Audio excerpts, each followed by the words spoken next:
તો હેલો દોસ્તો નમસ્કાર। તો આપણે વિડીયો લઈને આવી ગયા છે। તો આપણે વિડીયો છે વાત કરવાના છે। તો હાલ અત્યારે સૌથી મોટા સમાચાર સામે મળી રહ્યા છે દોસ્તો। તો આપણે એના વિશે ચર્ચા કરવા જઈ રહ્યા છીએ, પણ એ પહેલા તમે નવા હોય તમારી ચેનલ સબસ્ક્રાઇબર કરી લેજો, તેથી કરી આવવાના વિડીયો હું તમારા માટે લાવતો છું દોસ્તો। તો દોસ્તો તમને ખબર જ હશે કે સોશિયલ મીડિયા પર ઘણી બધી ક્લિપો અને વિડીયો સામે મળી રહ્યા છે। એમાં મમતા સોનીની ક્લિપ ખૂબ જ વાયરલ થઈ રહી છે। મમતા સોનીએ કર્યો મોટો ખુલાસો। મમતા સોનીનું એવું કહેવું છે કે મેં ત્રણ પ્રોગ્રામ કર્યા, પણ મને એક પણ પેમેન્ટ હજી દેવામાં નથી આવ્યું। પેમેન્ટ મેં માંગ્યું તો મને મારી નાખવાની ધમકીઓ પણ મળી રહી છે દોસ્તો। હાલ અત્યારે સોશિયલ મીડિયા પર નવી ક્લિપો અને વિડીયો સામે મળી રહ્યા છે દોસ્તો। અને વિક્રમ ઠાકોર પણ આવ્યા છે મેદાનની અંદર। વિક્રમ ઠાકોરનું એવું કહેવું છે કે હું તારું પેમેન્ટ અપાવીને ત્રીસ। તો અત્યારે મમતા સોની જે આરોપ લગાવ્યો છે એમ કહેવાય છે કે દીપક ડાભીએ મારી પાસે ત્રણ પ્રોગ્રામ કરાવ્યા, મેં પૈસા માંગ્યા તો મને મારી નાખવાની ધમકીઓ મળી રહી છે, એવા પણ સમાચાર સામે મળી રહ્યા છે દોસ્તો। તો હાલ અત્યારે ઇન્સ્ટાગ્રામ ખોલો કે યુટ્યુબ ખોલો કે ફેસબુક ખોલો તો તમને મમતા સોનીની ક્લિપો અને વિડીયો સામે મળી રહ્યા છે દોસ્તો। તો તમારા આના વિશે શું કહેવું છે કમેન્ટ કરીને જરૂર બતાવી દોસ્તો। અને અમારી ચેનલમાં નવું તો ચેનલ સબસ્ક્રાઇબર કરવાનું ભૂલશો નહીં, તેથી કરી આવવાના વિડીયો હું તમારા માટે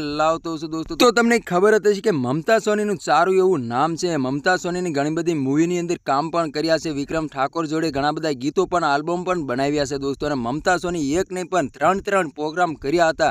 ત્રણ દિવસની અંદર એમ કહેવાય છે કે રાત વેઠી હતી, છતાં એનો પેમેન્ટ લેવા ગયા હતા। મમતા સોનીને મારી નાખવાની ધમકીઓ મળી રહી છે દોસ્તો। તો તમારા આના વિશે શું કહેવું છે કમેન્ટ કરીને જરૂર બતાવી દોસ્તો। તો આપણે આ વિડીયોની કોઈ જાતની પુષ્ટિ કરતા નથી, આ તો વિડીયો વાયરલ થઈ રહ્યો છે એટલા માટે અમે તમને બતાવવાની કોશિશ કરતા હોય છે દોસ્તો। તો આ તો આજનો વિડીયો ગેમ લાઈક શેર જરૂર કરી દે। ફરી બીજા વિડીયો મળી, તબ તક કે लिए जय हिंद जय भारत। મળે બીજા વિડીયો તબ તક કે लिए बाय बाय।